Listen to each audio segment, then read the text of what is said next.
बंगाल दौरे पर गृह मंत्री अमित शाह ने वंदे मातरम के फैसले को ऐतिहासिक बताया। उन्होंने कहा कि लाल किले से पूरा वंदे मातरम देश ने सुना।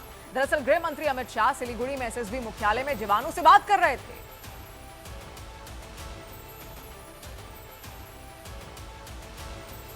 दुर्भाग्य की बात है कि आजादी के बाद भी, देश के टुकड़े होने के बाद भी वंदे मातरम को कभी मन से स्वीकारा नहीं गया। जन भावनाओं को देखते हुए संसद में उसका गान तो होता था, सब खड़े भी होते थे, मगर मेरे जैसे कई लोगों के हृदय में एक दुख का भाव भी होता था कि आजादी के बाद भी वंदे मातरम पूरा गा नहीं सकती। सरकार के गठन के 45 दिन के भीतर ही 1129 एकड़ भूमि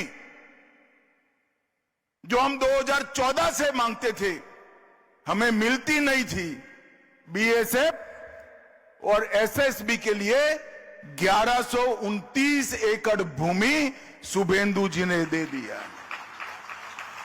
आज सुबह कुछ 29 एकड़ बाकी बचा है।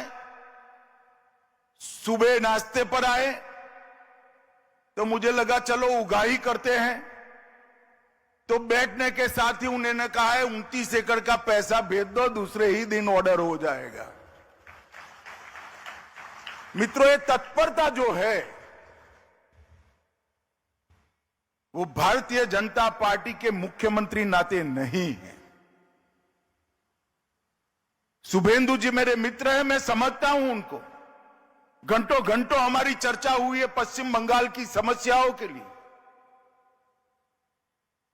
उनको मालूम है जब तक घुसपैठ नहीं रोकती, ना पश्चिम बंगाल सुरक्षित रह सकता है, ना भारत सुरक्षित रह सकता है। और घुसपैठ रोकने की पूर्व शर्त है कि सीमा को पूरा सीमा पर बाढ़ को पूरा लगा दिया जाए। हम ममता बनर्जी के हाथ पैर जोड़कर थक गए, मगर हमें भूमि नहीं दी।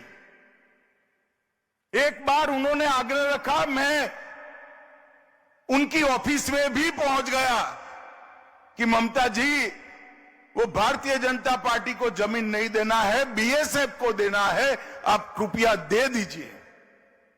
हाँ बोला, मगर गई तब तक नहीं दी। मैं आज इस मंच से बंगाल की जनता का बहुत बहुत धन्यवाद करना चाहता हूं कि आपने एक राष्ट्रीय सुरक्षा को तरजीह देने वाली सरकार को चुनकर बिठाया है।